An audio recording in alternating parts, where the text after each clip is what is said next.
Baik, salam jumpa kembali pada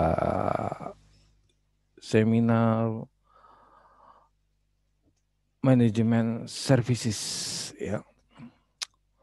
Kemarin kita udah bicara tentang service yang begitu banyak, tapi bagaimana menentukan sebuah rule atau aturan dalam services. Nah, contohnya kayak dalam sebuah perusahaan, perlu aturan.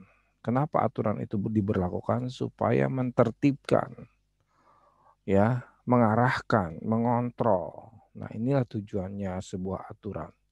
Nah, kita bercoba menilai sebuah aturan dari sebuah services. Bagaimana membentuk sebuah aturan dari sebuah services? Sama kayak sebuah negara punya hukum. Tapi hukum itu kan undang-undang di atas dari aturan. Nah, kalau kita buat aturannya dulu, bagaimana membuat sebuah aturan pada sebuah services. Yang pertama adalah yang Anda harus perhatikan adalah yang penting adalah bagaimana Anda mengidentifikasi prosesnya Anda punya.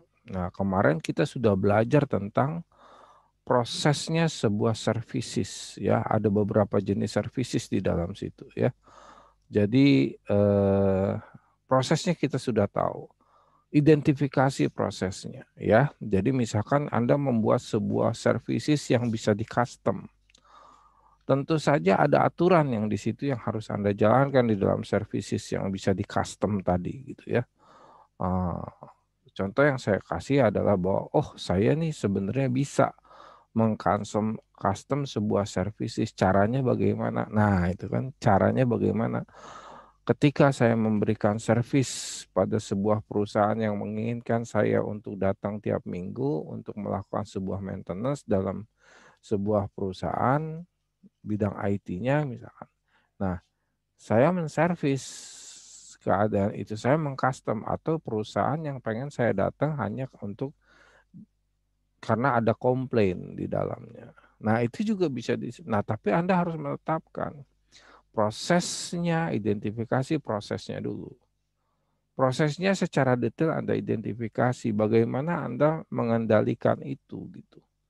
Nah, prosesnya apa? Proses waktu Anda memaintenance-nya seperti apa? Jangan sampai biaya yang keluar oleh kita tidak ditanggung misalkan oleh perusahaan tersebut. Nah, sehingga ada kerugian pada saat kita melakukan proses maintenance gitu, ya. Nah, ini salah satunya. Jadi proses dari bisnisnya tadi kita pelajari dulu. Jadi harus diurai dulu bisnis proses dari servicesnya sendiri. Kalau uh, mata kuliah bisnis proses ada yang disebut dengan bisnis prosesnya. Bagaimana lembaran-lembaran kertas invoice, lembaran-lembaran kertas sebagai persetujuan itu menjadi bisnis proses gitu ya. Nah, itu harus diperhatikan supaya Anda mengerti apa yang disebut dengan services yang Anda sudah custom tadi ya. Nanti kita coba masuk ke bisnis prosesnya dalam bidang services, tapi itu lebih ke projectnya ya. Nanti saya coba bawa ke situ. Kemudian yang kedua adalah jangan malas-malas untuk mereview, mengupdate, menganalisis. Apakah sebuah aturan yang Anda buat, sebuah yang akan Anda buat atau yang Anda sudah buat, itu sudah berjalan dengan baik. Gak ada salahnya sebuah aturan itu Anda revisi karena banyak perkembangan-perkembangan di dalam proses bisnis yang dinamis gitu ya. Tidak bisa kita dengan aturan yang segini saja gitu ya, tapi dinamis bagaimana.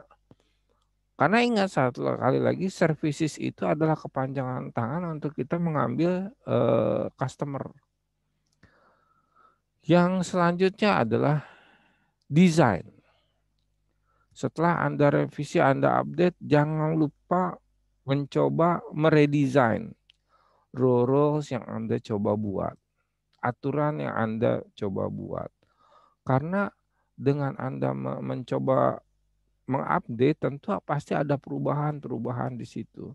Dan jangan lupa Anda coba tuliskan di situ, ya, supaya itu menjadi updating Anda pada saat Anda membuat sebuah proses. Hati-hati dalam membuat perubahan-perubahan, tidak semata-mata harus mengadakan perubahan, karena dalam perusahaan besar, kalau saya ini masih bicara perusahaan kecil, kalau perusahaan besar ada aturan yang, eee, services atau apalagi sudah konektivitas dengan yang kemarin kita bicara konektivitas dengan pihak lain.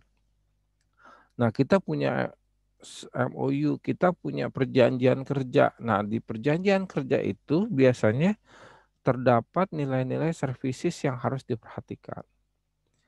Nah, seperti apa? Banyak banyak. Nah, peraturan-peraturan kerja, misalkan mendapatkan barang dalam jumlah sekian hari, barang itu sudah tidak digaransi, mendapatkan barang, labelnya sudah tersobek, itu tidak bisa digaransi, mendapatkan barang. Nah, itu adalah aturan-aturan yang di services juga harus diinikan. Jadi rule of services di perusahaan besar, contoh saja yang mudah itu tadi garansi ya, kalau kalau misalkan perusahaan besar itu membuat garansi, hati-hati garansinya tidak tersobek, labelnya tidak tersobek, karena apa gitu ya. Contoh-contoh seperti itu.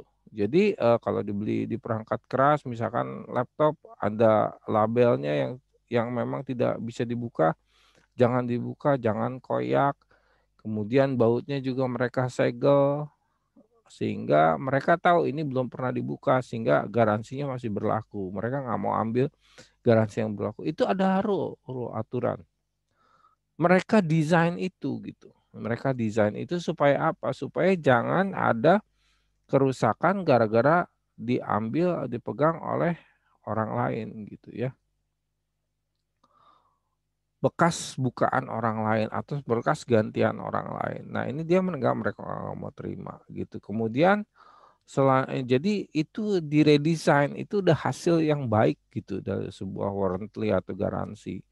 Kemudian tentunya yang terakhir adalah bagaimana Anda mengetes dan mengimplementasikan aturan yang Anda buat pada sebuah barang atau produk.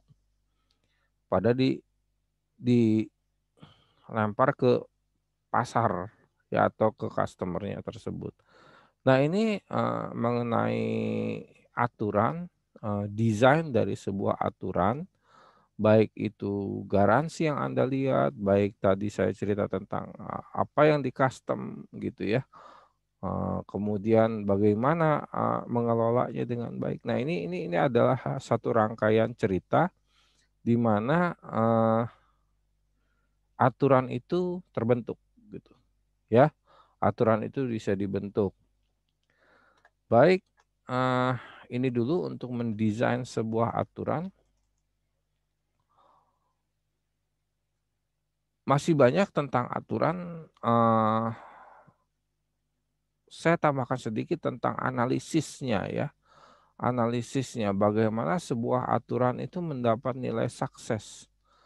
Salah satunya adalah waktu Anda membuat sebuah aturan, jangan lupa yang harus Anda membuat aturan itu Anda harus mengidentifikasi, salah satunya adalah customer Anda. Siapa customer Anda? Jadi begitu membuat sebuah aturan, sebuah aturan, siapa customer-nya?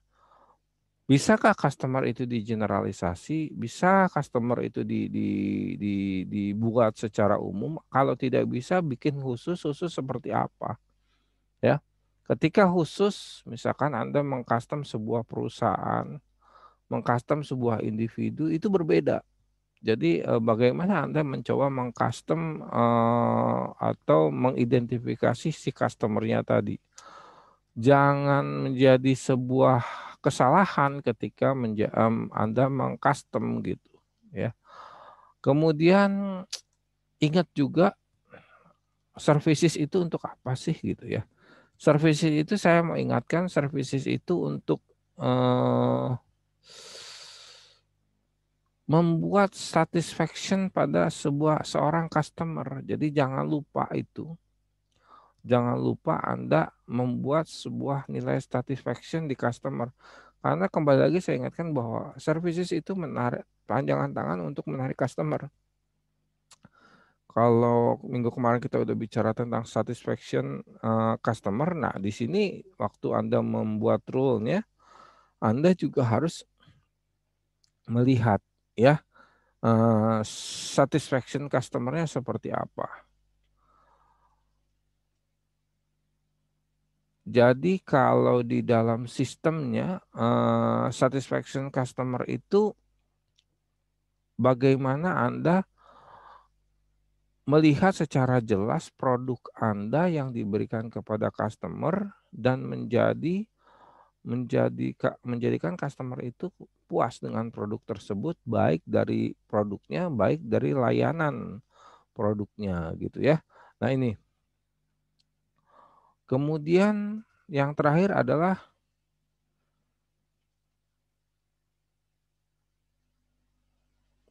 apa sih keuntungan yang bisa diambil dari produk itu. Jadi ada apa ya disebutnya, customer itu bisa merasa agak sulit ini menjelaskannya, karena di situ ada keuntungan yang sebetulnya yang kita mau kasih ke customer dengan menggunakan produk dan services kita gitu ya. Nah itu kira-kira. Nah itu 3 faktor itu kita harus berikan supaya kita bisa meraih customer dengan nilai-nilai services kita. Baik, segitu saja penjelasan kali ini tentang rule atau aturan dari sistem customer kita. Salam sehat, tetap patuhi protokol kesehatan, pakai masker, jauhi kerumunan, dan banyak cuci tangan supaya pandemi di sekitar kita bisa cepat selesai. Terima kasih sudah menyaksikan seminar ini.